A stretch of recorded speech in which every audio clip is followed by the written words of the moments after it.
తెలంగాణ రాష్ట్ర ముఖ్యమంత్రి గౌరవనీయులు యనమల రేవంత్ రెడ్డి గారికి నా హార్దిక శుభాకాంక్షలు.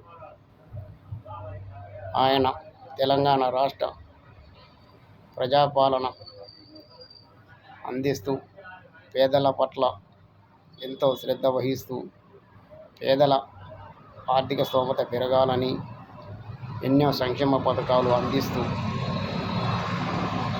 పాలన సాగిస్తున్న గౌరవ ముఖ్యమంత్రి గారికి మళ్ళీ ఒక హార్దిక శుభాకాంక్షలు.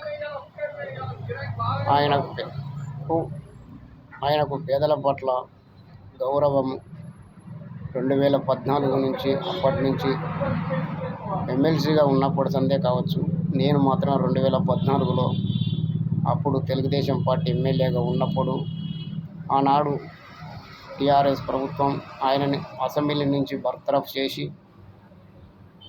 మేము కలిసే రోజునే ఆయన బర్తరఫ్ ఎత్తివేయటం, అదే రోజు మళ్ళీ అసెంబ్లీకి పోవటం తరుణంలో మేము 2014లో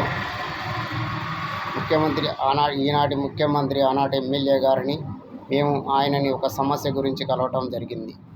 ఆయన ఎంతో హ్యాపీగా మమ్మల్ని కూర్చుండబెట్టి మా సమస్యను సానుకూలంగా విని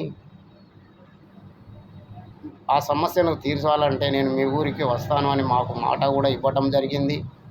కానీ కొన్ని నాకు ఆర్థిక సమస్యలు, కుటుంబ సమస్యలు నా మీద కొద్దిగా ఒత్తిడి జరిగి భారం పడటం వల్ల నేను మళ్ళీ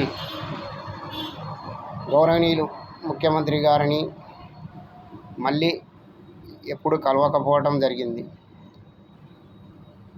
కానీ ఆయన పేదల పట్ల ఎంతో గౌరవ మర్యాదగా ఉండి పేదల గురించి ఆలోచిస్తాడనే వ్యక్తిగా నేను ఒకరిని కనుక ఆయన ఇలాగే ఎదిగి దేశ ప్రజలకు కూడా అండదండగా ఉండాలని కోరుకుంటూ మళ్ళీ ఒక హార్దిక శుభాకాంక్షలు తెలుపుతూ సెలవు.